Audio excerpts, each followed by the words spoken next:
Hey, everyone. Welcome to Locked On Lakers for Friday. Brian Kamenetsky and Andy Kamenetsky. No LeBron James for the Lakers Thursday night in Philadelphia. And you get a result you might have expected despite a monster game from Anthony Davis, 14 of 21 from the floor, 31 points. A lot to digest on Locked On Lakers coming up next. You are Locked On Lakers, your daily Los Angeles Lakers podcast. Part of the Locked On Podcast Network, your team every day.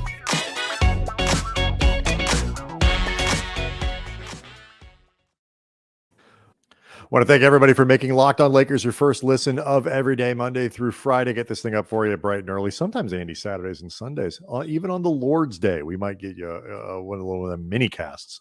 The Lord is a Lakers fan. Everybody knows that. That's right. And so, we also have the Locked On Lakers YouTube channel, all that stuff we encourage you to subscribe to. And obviously, make another Locked On podcast your second listen. Maybe that Locked On Rams with our friend Travis Rogers. Big game on Sunday for the Rams. Yeah. NFC title game. Looking forward to that one. So a lot we want to get into, including fan behavior. Carmelo Anthony had an incident with a fan in Philly. And, kind of a thing that happened during the game on Thursday that is interesting and kind of big picture stuff. And the Lakers learned a little bit more about the supporting cast in ways that might not be so good. We have a LeBron James injury to talk about.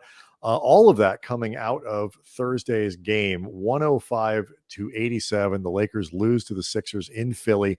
They dropped 24-25. They are once again under 500 with a difficult game Friday tonight against the Hornets in Charlotte as the road trip continues. So, if they're not careful, they're going to end up 2 games under 500 and at best 1 game under when they come home.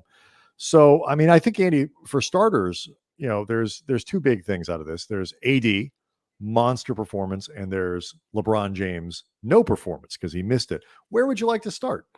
Well, with LeBron, I think it's just my hope is that this is not too serious, just in the sense that he was actually warming up before the game. And if nothing else, the possibility was there that LeBron could have played, because otherwise he wouldn't put himself through the paces if he knew that this wasn't doable. Mm-hmm. So that maybe it's a matter of just thinking, all right, second end, or we got a back-to-back coming up.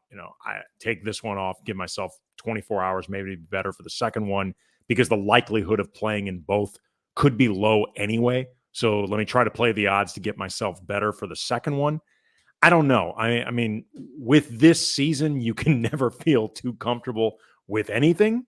Like 36 hours ago or whatever it was, everybody felt good after Brooklyn. Davis is back. You see the impact. LeBron was fantastic. It's like got a little momentum and gone.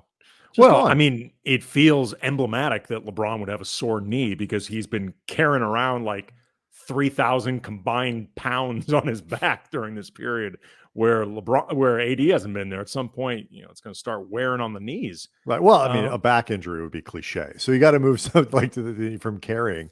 I just, what's funny, and Robert Horry was joking on the on Spectrum Sportsnet, the Lakers postgame show, in your 80th year, these things start to pile up and you just have to start paying attention. He actually said that, LeBron, in his 80th year. And Worthy was talking about a season he lost. They were suspecting it was tendonitis and all this stuff. And I am pleased that LeBron is understanding the big picture. Look, there's a lot of pressure for the Lakers to win games right now. They have to win. These games are of consequence, even if the guys aren't playing or whatever. And you can't risk the rest of the season. You can't risk whatever opportunity that they have by playing with an injury that you can resolve in a day or 2. Maybe he doesn't play Friday. But you can't have this linger, because if it does, the Lakers have zero chance. We can debate as much as we want how big a chance they have if everybody plays, but they have zero chance if LeBron is on the shelf going into the playoffs or is diminished. So as frustrating as it is, I'm sure for him, this is clearly the right decision.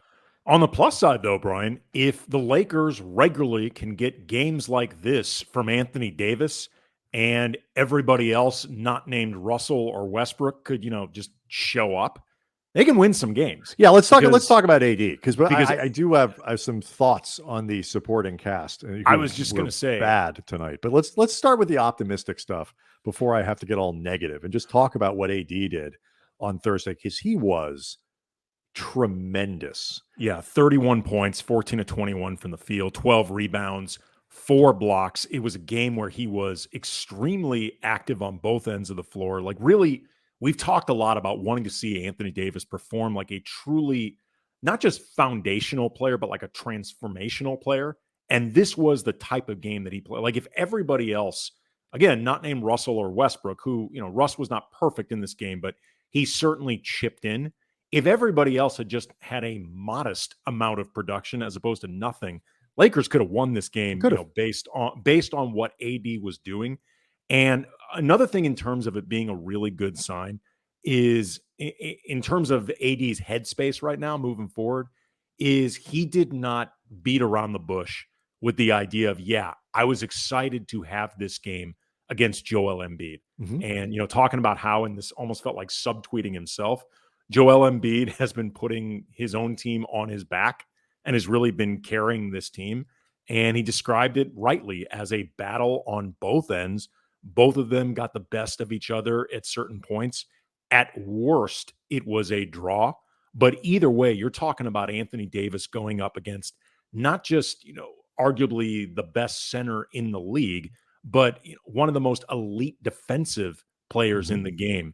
And again, if nothing else, played him to a draw. It was fun to watch. I would argue maybe AD was a little bit better. I mean, on the other hand, scoreboard, but that's why I'm saying arguably. Yeah, sure. I mean, but it almost doesn't matter. Like, because he was aggressive, he was fluid, he was decisive. And it was like, I got the sense of, I know this is Joel Embiid and he's been amazing. And everybody paid Embiid the proper amount of compliments and respect after the game. But it's like you got a sense of, okay, he's Joel Embiid, but I'm Anthony Bleep and Davis.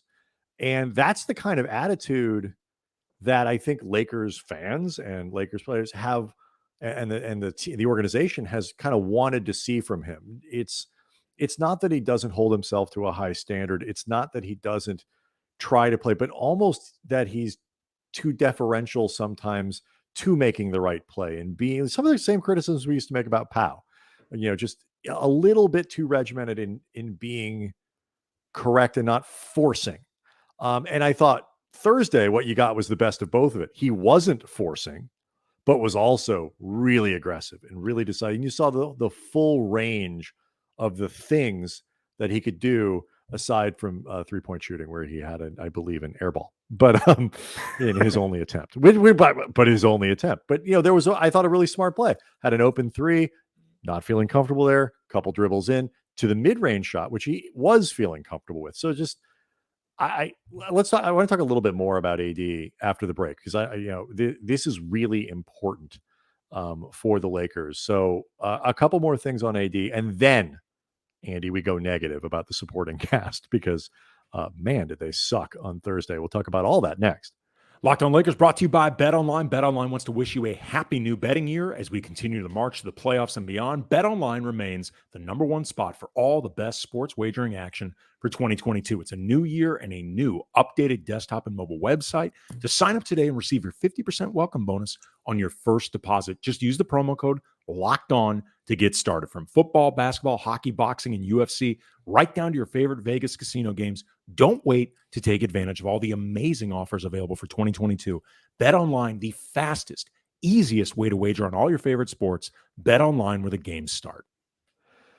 Andy, you said something I thought was interesting and important regarding AD and how he talked about the matchup against Embiid after the game. And, again, obviously the Lakers, there are no moral victories at this point because it's too deep into the season. If they were 12 games over 500, you look at this game, it's no LeBron, road trip, throw it away. They played hard, better team, whatever. You can't do that right now because they need every game and they're under 500 and all that stuff. But just in terms of where AD is, that interest and excitement and about playing against Embiid, I wonder too, Frank Vogel was asked, is this going to be the thing? Like Embiid is the type of player that maybe you would start Dwight Howard, but they didn't. They went with AD. Dwight played because, Andre Drummond is the backup and all that stuff. And then when he was asked about it, AD kind of talked about, well, yeah, I didn't have to used to do that stuff because JaVale was there, Dwight was there. It was just never my deal. Now the way things work and guys are in and out of the rotation, it is my deal. How much do you think just say, like, knowing this is what it's going to be? And Vogel didn't commit to that 100%, but it's pretty clear. I think this is what it's going to be because Frank doesn't commit to anything lineup wise publicly like that. How much do you though think it helps that like AD just knows? Doesn't matter who the opposing center is. I'm going to start at center, and this is how we're going to play. I think it actually matters a lot. I agree with you. That's why I asked. And in part because of what you were talking about before, where AD can be a very self-regimenting player.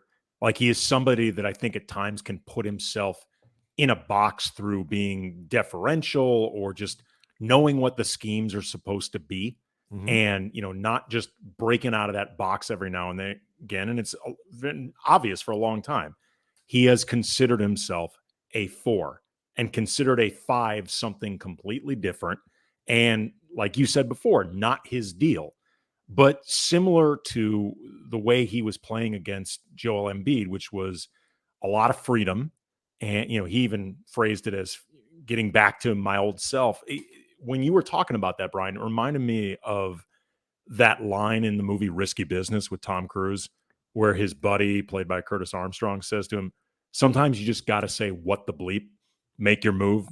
Every now and then saying what the bleep brings freedom. Freedom brings opportunity. Opportunity makes your future. Like AD is somebody that you want to see say more often, what the bleep. You know what I mean? Like, and the way he played in this game and the things that he was saying afterwards felt very what the bleep to me. And I like that. It's a great way of putting it. And look, I mean, I think you watch this game. Bleep is the F word. No. Turkey is a bad person.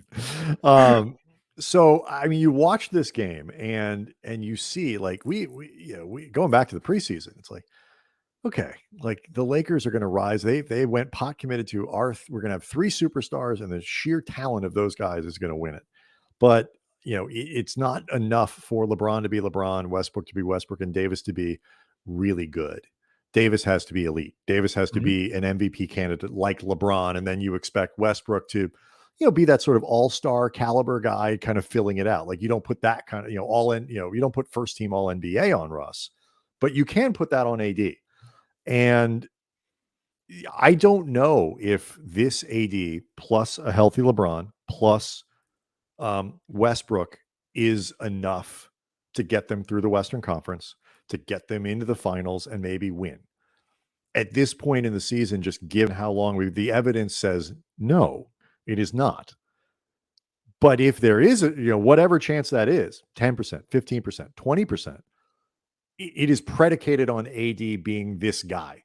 And so to see it 2 games after he comes back from injury is really encouraging. And it is the only path I think they have to a title. Yeah. I mean, it's something that I hope AD really relishes. And again, I really like the way he talked about not just going up against Embiid and like just enjoying the matchup as a competitor and a basketball player, but again, recognizing what Embiid has been doing for his team. Because you may have heard, Brian, Ben Simmons hasn't been playing for him. And I read that somewhere, but I haven't been following. And I mean, we can get into a whole different rabbit hole conversation about how I think what Philly's doing right now, hanging on to Ben Simmons, is straight up malpractice from a front office perspective, leaving this dude who's playing at an MVP level out to dry in an NBA that's basically wide open, but separate conversation. We have time to have it. But AD should take, for lack of a better way of putting it, inspiration from that. Like that should be the type of goal that he sets for himself this season, even with LeBron back, even if Russell Westbrook is in a groove, he should always be thinking about acting like this is my team. Yep. Agree. Like forget the politics, the dynamics of it, whatever. This is my team. And it's fun. It was I just on a side note, and then before we get to the sporting cast, it was really fun. It's just fun to watch AD and Embiid both engaged and play because in a lot of ways, they're almost they're like the yin and yang of the same kind of player, incredibly Yeah. freakishly large people who should not be able to move in the way that they do with a varied skill set. Embiid's become a much better passer, a much better, sort of seer of the floor and all that kind of stuff. They both run the floor incredibly well. And it's like Embiid is the super strong physical powerhouse version of this guy, and AD is more of the fluid, I don't mean finesse as a pejorative, but like a little bit more of a finesse, a little bit more smooth and elegant version of this. But there are a lot of commonalities in how they play both on both sides of the ball. And to see AD moving his feet against Embiid and just straight up block him a couple times. He's got 8 blocks in 2 games. And so the Lakers defense was not great on Thursday. But the flip side, they only gave up 105 points. They really had trouble scoring. They only had one quarter over 25 points. And so that was the problem. And that gets us to, I mentioned the formula for the Lakers, 3 stars and some other guys. And, tonight was a night that for me or Thursday was kind of a night that reinforced that, because the only way the Lakers are going to win this game, 14 of 21 from Davis, 9 of 15 from Russ. Had some bad turnovers, but he was also put in a position where he needed to force things a little bit more because LeBron wasn't there. Somebody else had to do something. And they get 1 of 6 from Stanley Johnson, 1 of 4 from Avery Bradley, 3 of 13 from Malik Monk, 4 of 11 from Carmelo. Wayne Ellington was 1 of 4. Austin Reeves was 0 for 4. Taylor Horton-Tucker was terrible. He was 2 of 8. It was all over the damn place. You got 51 points from the 2 guys and 36 from everyone else. That is just not enough. And it reinforces to me, this supporting cast is very limited if you don't have all 3 of your stars. In particular too, if you don't have LeBron there to set them up, because, Westbrook is obviously a good passer, but he is not a passer. Especially now that you really, this is the most either one of us have watched Russ on a game in, game out basis. He obviously can pass because it's impossible to get assists at the clip that he does without being able to do it. But there are passes and there are next level seeing everything. LeBron is Magic Johnson-esque in his ability to see the floor. Russ is not. Right. And that difference, between having LeBron as the guy whose passes matter the most versus Russ's passes mattering the most, you can feel that. It's palpable. And again, I don't even mean this as a knock on Russ so much as an acknowledgement of just those dudes need LeBron. It's almost like the curse of playing with LeBron is that anybody else performing in his function, the drop-off is going to be huge. Right. And people are going to look at Russ and be like, 3 assists, come on, man, you need it. But it's like, I just read you the numbers. I just read you the numbers of everybody else who was taking shots. It's like, but definitionally, Russ can't have 10 assists when Malik is 3 of 13 and Carmelo is 4 of 11 and Stanley Johnson's 1 of 6 and Avery Bradley's 1 of 4. Like, guys got to make shots for somebody else to get an assist. They only had 36 baskets in the entire game. Yeah, it was really bad. And I just, fans are kind of geared up, I think, to get angry at Russ. And he had some egregious turnovers and a terrible possession at the end of the first half. But overall, Russ was not the reason they did not win this game. And so it shows you the limitations. THT, who I don't know if we'll get to the trade stuff tonight, but like, it's starting to feel less relevant. He's throwing a real wrench in the Lakers' ability to use him as a trade chip. We'll get into this, but whether, or if not today, in another future show, whether or not Jeremy Grant actually is excited at the prospect of being a Laker potentially, it doesn't really matter if the Pistons wouldn't take THT. Right. And so, this is a thing. Reeves, the other night in Brooklyn I don't think he scored, right? But I don't remember, might have one bucket.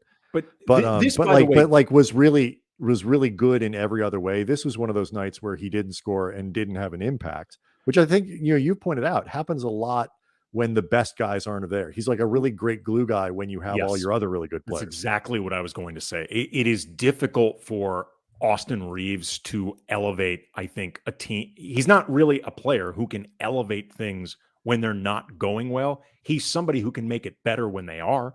And, if a team is rolling, Austin Reeves can really help be in the right place, make the right play. He needs the IQ of charge. LeBron and all these other guys kind of working and orchestrating, Yeah. because he plays off of that better than being a guy who's going to fix something when it isn't working. Exactly. So yeah, I mean, this is a limited roster when you get, I mean, as the Malik Monk's a great story, but he's not a reliable, okay, well, these guys are out. Game. He's not Tobias Harris, who you can kind of rely, is a reliable player in this league, and THT is inconsistent. And Avery, this is a superstar driven team, and they were missing arguably really the most important one.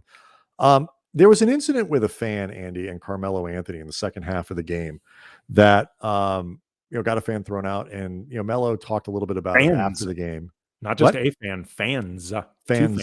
Yeah. And it was kind of an interesting moment in a lot of ways.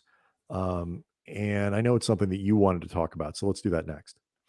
Locked On Lakers brought to you by Built Bar. It's the new year, and that means New Year's resolutions. And if yours is about getting fit, eating healthier, Built Bar can be a part of that plan. Built Bar is the protein bar that tastes like a candy bar, allows you to eat healthy, but keeps it from being boring. So like in 3 weeks, you're not saying to yourself, dude, this just isn't worth it. Where's my chocolate? Well, Built Bars, they are covered in 100% chocolate. Only 130 calories, most of them, 4 grams of sugar, 4 net carbs, but 17 grams of protein, and that's the good stuff. A lot of great flavors to choose from: coconut almond, mint brownie, peanut butter brownie, cookies and cream, and down the line. So go to Built.com, use the promo code LOCKED15, get 15% off your first order. Again, promo code LOCKED15, 15% off at Built.com.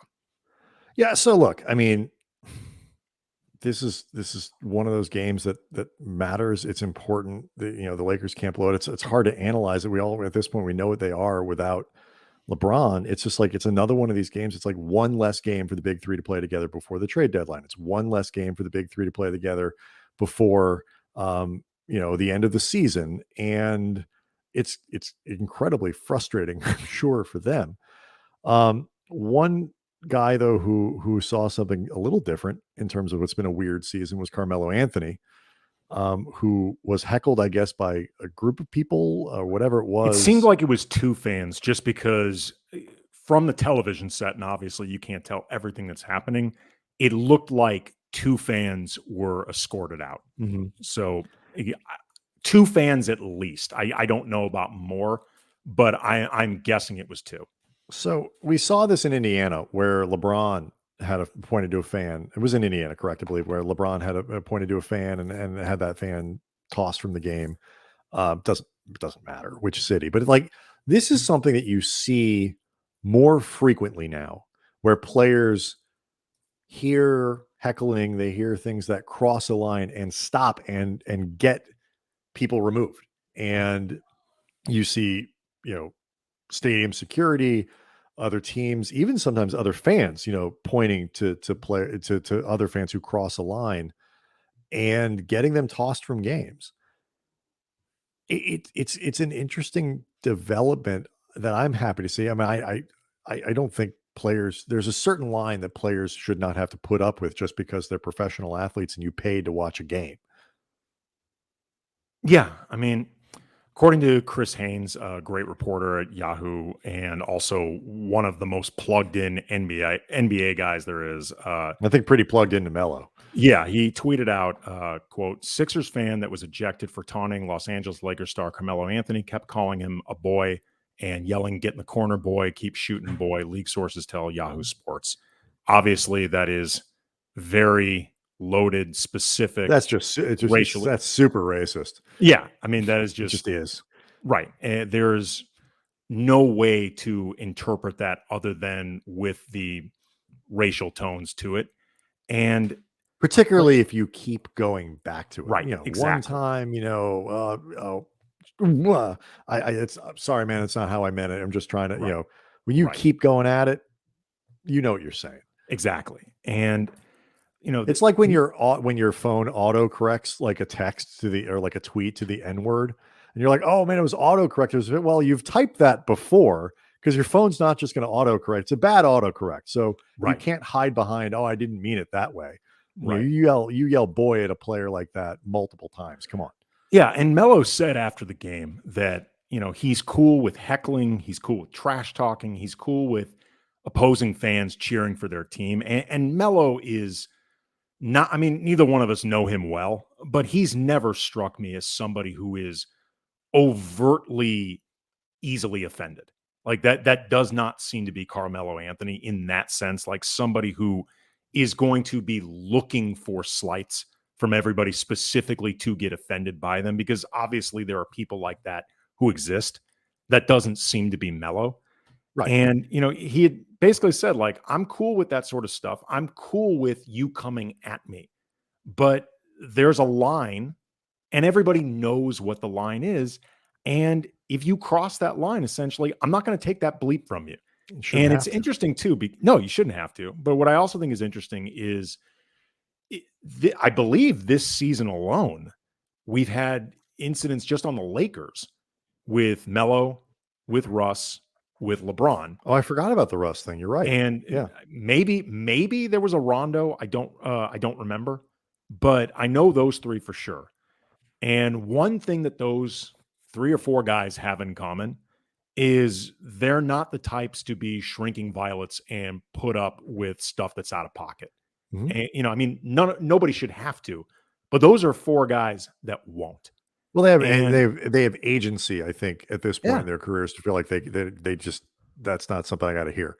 Yeah, and it's funny you say the word agency, because I tried to ask Melo after the game and I just didn't get called on over the Zoom. But one of the things that I wanted to ask him was just the idea of, okay, you've been in this league now almost 20 years. And it's felt like, from my perspective, there's been a rise of these type of incidents, particularly in the NBA, but you could even look across sports over the last few years. Speaking just from the NBA perspective, because that's the one Melo knows the most, like, have things gotten worse over the almost 20 years Melo's been in the league?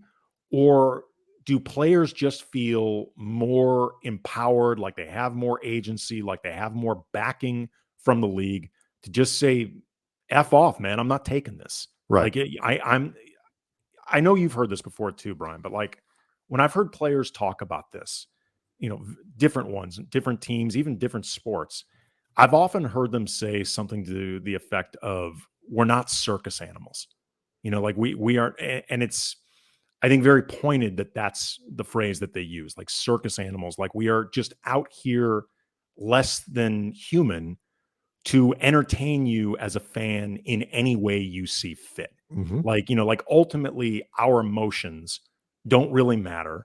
And, circuses over the years, decades, have been often known for cruelty, or at least have had, episodes of fans or even the people running the circus treating the animals disrespectfully and cruelly. And, they've said, like, we're not behind either some zoo cage or, inside an aquarium for you just to gawk at and do whatever the hell you want with us. Like, we're people. And as people, there is a line, damn well you shouldn't be crossing. And I'm just curious to see, like, has this gotten worse? Or was it always like this? Or it could be a little bit of both. It could be it's gotten a little worse, and players just feel more empowered not to have to put up with it. Or maybe it's not as bad as it used to be, but in those moments where it is bad, they feel they don't have to put up with it. I mean, I don't know the answer to that question. I've never been able to afford to sit courtside like that. I will say this. I mean, it certainly could be worse. We are particularly now, I think, a more caustic and meaner society than we were 5 years ago, 10 years ago. Not that there weren't divisions, not that there weren't a-holes, and not that there were, but like, something is sort of fundamentally broken or different, or the pandemic, the stress, whatever, all these things that have come through in the last few years. Without getting sidetracked on why or how, I just think it's fair to say we are a generally meaner society than we used to be. And there are more people who feel like they have permission to behave in ways like that than there used to be. And I am glad that Carmelo Anthony, LeBron James, and any other athlete don't feel like they have to put up with that, because they don't. And I'm happy when I see teams, run their own fans out of a building. I am happy when I see other fans point to be like, these are the people, because they're making our fan base look like bleeps. Like, yes, that is how this should happen. And so, kudos to Melo for speaking up. Kudos to Philly for tossing those people out of the game, and all that. So there was, by the way, too, just a massive security guard that was involved with escorting the two gents. It is Philly. Out. And, well, it was funny. All I was thinking was, when that guy says it's time to go, it's time to go. Like, it is just time to go. The guy was, I wasn't even there. I was 4 rows away. It doesn't matter. I'm leaving. So I'm not going to argue the point. No, I mean, if that guy had looked into like a camera somewhere and said, Andy, it's time for you to go, I'd have left off my TV. That's right. I didn't even do anything. Gotta go. Wasn't even there. That dude was all right. massive. So we'll see what happens on Friday, whether or not LeBron plays, whether or not Anthony Davis plays. He did hurt his wrist, came back, played more in the game. Probably not that serious if the Lakers let him keep playing in a game that they were highly unlikely to win. So at least some encouraging signs there. AD said it was sore after the game, but didn't seem concerned. They took x-rays. They were negative and all that. But it is an interesting proposition as to whether or not LeBron will play, whether or not AD is ready to play on the second night of a back-to-back. And if those guys can't play, or one of the two of them is gone, it's another game that goes out the window in terms of the big three together before the trade deadline thing that we've spent a lot of time on this week. We will try to bring you a little mini cast for Saturday following Friday's game, as we've been doing over the last few weeks on these Friday night games. So cross our fingers, we'll be able to do that. And if not, we'll see everybody on Monday. Again, Locked On Lakers, your first listen of every day. Locked On Lakers on YouTube. Go ahead and subscribe. See everybody this weekend or Monday.